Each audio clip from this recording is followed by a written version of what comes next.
আমার বাজান আসতো আজকে আর নাই, বাজানের জন্য একটু দোয়া করে দিবেন। এ বাজান কার জানি বাবা নাই গো, কার জানি মা নাই, একটু দিলের কানটা লাগিয়ে শোনেন। সন্তান যখন কবরের মধ্যে নেমে যায়,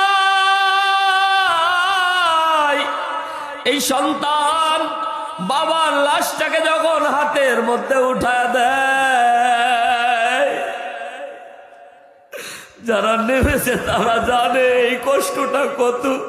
আস্তে করে কবরের মাঝে যখন বাবার লাশটা রেখে দেয়, আমি দেখেছি অনেক সন্তান ওই কবরের মধ্যে শুয়ে পড়ে।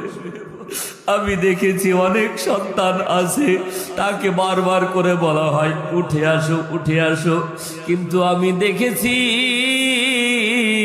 কোন সন্তান উঠার মতো শক্তি রাখে না। আপনজনেরা বগলের মধ্যে হাতটা ঢুকায় দিয়ে আস্তে করে ওরে উপর দিকে উঠায়। খেয়াল করে দেখবেন, একটা একটা করে বাঁশ যখন আত্মীয় স্বজনেরা সাজায় দেয়, এই সন্তান খালি বাবার লাশের দিক। অনেকের বাবা নাই মা নাই। এবার আমি বুঝাইতে চাইলাম, ওই যে বাবা মারে অন্ধকার কবরে নামায় এসেছেন, বলেন তো ওই যে রেখে এসেছেন বাবা মার কবরের পাশে তো কতদিন দাঁড়াইলেন, বলেন বাবা মা কোনো আওয়াজে উত্তর দেয়? দেয় বাজান?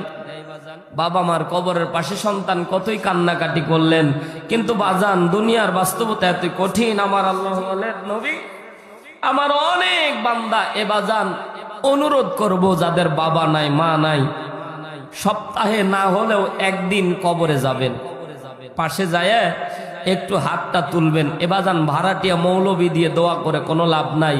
আপনি আপনার বাবার কবরের পাশে গিয়ে যদি চোখের পানি ফালায়া কাঁদতে পারেন, আল্লাহর কসম আপনার বাবা মার কবর আযাবকে আল্লাহ মাফ করে দিবে। যাইতে পারবেন না বাজান? সময় করবেন না একদিন? একদিন যদি সপ্তাহে না পারেন মাসে একদিন যাবেন ইনশাআল্লাহ যাবেন। কেন? নিজের জন্য। আপনি যখন আপনার বাবার মার কবরের পাশে যাবেন, এবাজান ফায়দা হবে কি জানেন?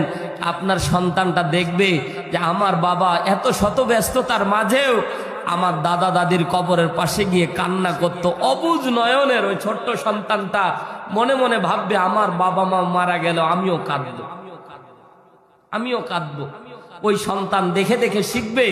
আপনি আপনার বাবার কবরের পাশে মায়ের কবরের পাশে কেঁদেছেন, সন্তানও আপনার বাবা মার আপনার কবরের পাশে দাঁড়িয়ে কাঁদবে, তার সন্তানরা কাঁদবে, আল্লাহ কবরের আযাবগুলিকে মাফ করে দিবে। জোরে বলেন না?